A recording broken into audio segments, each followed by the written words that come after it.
ನಮಸ್ಕಾರ, ಶುಭೋದಯ ಪ್ರೀತಿಯ ವೀಕ್ಷಕರೆಲ್ಲರಿಗೂ ಇವತ್ತಿನ ಸಂಕಲ್ಪ ಸಿದ್ಧಿ ಕಾರ್ಯಕ್ರಮಕ್ಕೆ ಆತ್ಮೀಯ ಪ್ರೀತಿಯ ಸ್ವಾಗತ ಹೇಳ್ತಾ ಇರೋದು ನಾನು ಅನುಷಾ. ಇವತ್ತಿನ ಕಾರ್ಯಕ್ರಮದಲ್ಲಿ ನಮ್ಮ ಜೊತೆಯಲ್ಲಿದ್ದಾರೆ ಅಥರ್ವ ಸಿದ್ಧ ಪುರುಷ ಡಾಕ್ಟರ್ ವಿಷ್ಣುದತ್ತ ಗುರುಜಿಯವರು. ಬನ್ನಿ ಗುರುಗಳನ್ನ ಇವತ್ತಿನ ಕಾರ್ಯಕ್ರಮಕ್ಕೆ ಬರ್ಮಾಡ್ಕೊಳ್ಳೋಣ. ನಮಸ್ತೆ ಗುರುಗಳೇ, ಕಾರ್ಯಕ್ರಮಕ್ಕೆ ಆತ್ಮೀಯ ಸ್ವಾಗತ. ಶುಭ ಶುಕ್ರವಾರ. ಯಾವ ವಿಚಾರದ ಬಗ್ಗೆ ಮಾತನಾಡ್ತೀವಿ ಅಂತ ವೀಕ್ಷಕರು ಕೂಡ ಕುತೂಹಲದಿಂದ ಕಾಯ್ತಿರ್ತಾರೆ. ಇವತ್ತಿನ ನನ್ನ ಪ್ರಶ್ನೆ ಏನು ಅಂತಂದರೆ, ದೀಪ ಹಚ್ಚೋದ್ರ ಬಗ್ಗೆ ಕೇಳ್ತಾ ಇದ್ದೀನಿ. ಈ ಯಾವ ಎಣ್ಣೆಯನ್ನು ಬಳಸಿ ನಾವು ದೀಪವನ್ನು ಹಚ್ಚಿದ್ರೆ ನಮಗೆ ಶ್ರೇಯಸ್ಸು ಅಥವಾ ಮನೆಗೆ ಒಳಿತನ್ನು ನಾವು ಕಾಣ್ಬೋದು?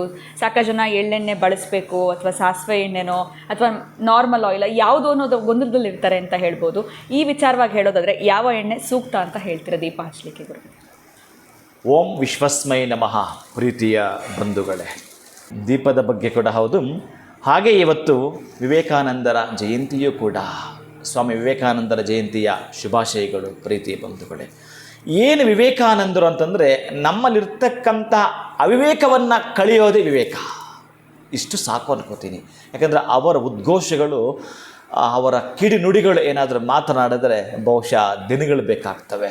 ಅವರು ಹೇಳ್ತಕ್ಕಂತಹದ್ದು 100 ಜನ ನನಗೆ ಯುವಕರನ್ನು ಕೊಟ್ಟರೆ ಸಾಕು, ಭಾರತದಲ್ಲಿ ಇರತಕ್ಕಂಥ ಬಲಹೀನತೆಯನ್ನು ಹೋಗಲಾಡಿಸ್ತೀನಿ ಅಂತ ಹೇಳ್ತಾರೆ. ಅಂತಹ ಅವಿಚ್ಛಿನ್ನಪ್ರದವಾಗಿರ್ತಕ್ಕಂತಹ ಮಾತುಗಳು. ಏಳಿರಿ, ಎದ್ದೇಳಿರಿ, ಎಚ್ಚರಗೊಳ್ಳಿರಿ. ಈ ಜೀವನ ಎಷ್ಟು ಜನ ಅಂತ ತಿಳಿದಿದ್ದೀರಿ. ದುಡಿಯುವ ರಥದ ಗಾಲಿಗೆ ನಿಮ್ಮ ಬಲ ಭುಜ ಕೊಡಿ ಅಂತ ಹೇಳಿರ್ತಕ್ಕಂತಹ ಸ್ವಾಮಿ ವಿವೇಕಾನಂದರನ್ನು ಒಮ್ಮೆ ಸ್ಮರಣೆ ಮಾಡಿಕೊಳ್ಳಿ. ಸಾಧ್ಯವಾದಷ್ಟು ನಿಮ್ಮ ಮಕ್ಕಳ ಕೈಯಲ್ಲಿ ಆ ವಿವೇಕಾನಂದ ನುಡಿಗಳನ್ನು ಓದಿಸುವಂಥದ್ದು. ಹೇಗೋ ಮಾಡಿ ಪ್ರತಿನಿತ್ಯ ಅವರಿರ್ತಕ್ಕಂತಹದ್ದು ಆ ದುರ್ಗುಣಗಳು, ದುಶ್ಚಟಗಳು, ಆ ದುಷ್ಟ ಜನರ ಸಹವಾಸವನ್ನು ಹೋಗಲಾಡಿಸಬೇಕಾದ್ರೆ ಒಂದು ದಿನಕ್ಕೆ ಒಂದಾದರೂ ಒತ್ತಾಯಪೂರ್ವಕವಾಗಿ ಆ ನುಡಿಮುತ್ತುಗಳಿದೆ ಆ ವಿವೇಕಾನಂದರದ್ದು. ಅದನ್ನು ಒಮ್ಮೆ ನಿಮ್ಮ ಮಕ್ಕಳಿಗೆ ಜ್ಞಾಪಕ ಮಾಡಿಸಿ. ಸುಮ್ಮನೆ ಜ್ಞಾಪಕ ಮಾಡಿಸ್ತಾ ಅವರು ಓದುವಂಥ ಜಾಗದಲ್ಲಿ ಆ ವಿವೇಕಾನಂದರ ಒಂದು ಫೋಟೋ ಹಾಕಿಸಿ ಸಾಕು. ತಂದೆ ತಾಯಿಗಳು ಮಾರ್ಪಾಟ ತರಬೇಕಾದ್ರೆ ಸಣ್ಣದಾಗಿ ದೀಪ ಹಚ್ಚುತ್ತೀರ ನೀವು, ಆ ಮನೆಗೆ ಬೆಳಕು ಕೊಡುತ್ತಲ್ಲ, ಹಾಗೆ ಸಣ್ಣದೊಂದು ವಿವೇಕಾನಂದರ ನುಡಿಯನ್ನು ಕಲಿತುಕೊಳ್ಳಲಿಕ್ಕೆ ಅವ್ರಿಗೆ ಅನುವು ಮಾಡಿಕೊಳ್ಳಿ. ಅಲ್ಲಿಂದಲೇ ಅವರು ಈ ಒಂದು ದೇಶಕ್ಕೆ ಭಾರತ ರತ್ನವಾಗ್ತಾರೆ, ವಿವೇಕಾನಂದರಾಗ್ತಾರೆ. ಇನ್ನು ನೀವು ದೀಪದ ಬಗ್ಗೆ ಕೇಳ್ತಾ ಇದ್ರಿ, ಯಾವ ಎಣ್ಣೆ ಅಂತೇಳಿ ಕೂಡ ಬಹಳಷ್ಟು ಎಣ್ಣೆಗಳಿದೆ. ಜನ ಇಲ್ಲಿ ಇದನ್ನು ಬಹುಶಃ ನಾನು ಬಹಳಷ್ಟು ಬಾರಿ ಮಾತಾಡಿರ್ತೀನಿ ಅನ್ಕೋತೀನಿ. ಅವರವರ ವಾಹನಗಳಿಗೆ ಯಾವ ಆಯಿಲ್ ಹಾಕಬೇಕು ಅಂತಿರುತ್ತೋ ಆ ವಾಹನದ ಗೇಜ್ ಹಿಡಿದು ಹಾಕ್ತಿರ್ತಾರೆ.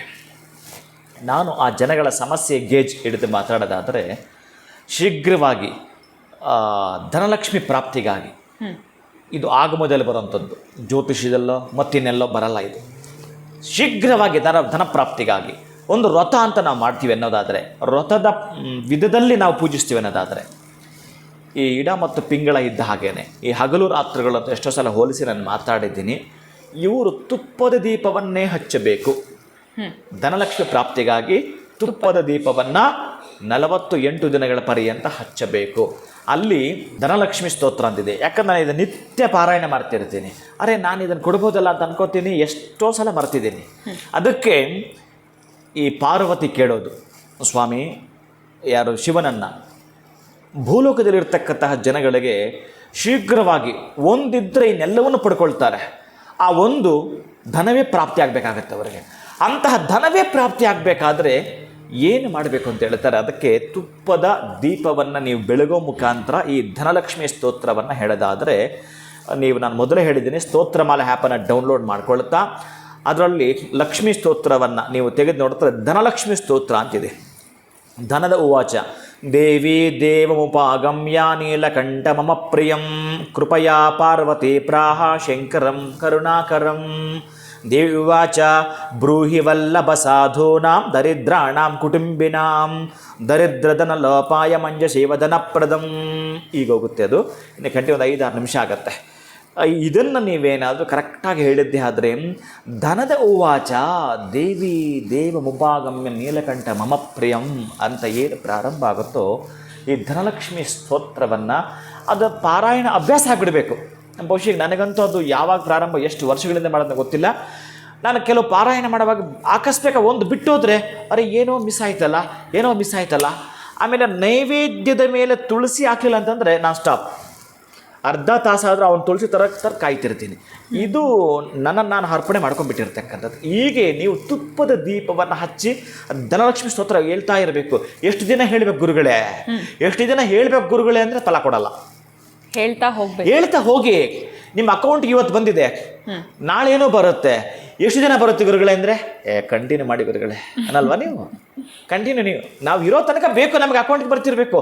ಇಷ್ಟು ದಿನಕ್ಕೆ ಸಾಕಪ್ಪ, ನಾಳೆದೇ ಮುಗಿಸ್ಬಿಡು ಅಂತ ನಾನು ನೀವು. ಅದಕ್ಕೆ ಧನಲಕ್ಷ್ಮಿ ಸ್ತೋತ್ರವನ್ನು, ತುಪ್ಪದ ದೀಪವನ್ನು, ನಾನು ವ್ರತದ ಬಗ್ಗೆ ಮಾತಾಡ್ತಿದ್ದೀನಿ, 48 ದಿನಗಳ ಪರ್ಯಂತ ಇದನ್ನು ಮಾಡ್ತಾ ಆ ಧನಲಕ್ಷ್ಮಿ ಸ್ತೋತ್ರವನ್ನು ಪ್ರಾತಃ ಕಾಲದಲ್ಲಿಯೂ ಸಾಯಂಕಾಲದಲ್ಲಿಯೂ ಕೂಡ ನೀವು ಅದನ್ನು ಓದ್ಕೊಳ್ತಕ್ಕಂಥದ್ದು 5 ರಿಂದ 7 ಗಂಟೆ ಒಳಗಡೆ, ಸಂಜೆ ಕೂಡ 5 ರಿಂದ 7 ಗಂಟೆ ಒಳಗಡೆ ಇದನ್ನು ನೀವು ಮಾಡ್ಕೊಳ್ತಾ ಬರ್ತೀರಿ. ನಮಗೆ ತುಪ್ಪ ಆಗ್ತಾ ಇಲ್ಲ ಅಂತಂದರೆ ಇನ್ನು ಅಲ್ಲಿ ಲಕ್ಷ್ಮೀಪ್ರದವೇ ಅಂತ ಹೇಳುವಂಥದ್ದು ಯಾವುದು ಅಂತಂದರೆ, ಲಕ್ಷ್ಮೀನೇ ಆ ಎಣ್ಣೆಯಲ್ಲಿ ಅಡಕವಾಗಿರುತ್ತಾಳೆ ಅನ್ನೋ ಒಂದೇ ಒಂದು ಎಣ್ಣೆ ಅಂತಂದರೆ ಅದು ಎಳ್ಳೆಣ್ಣೆಯೇ.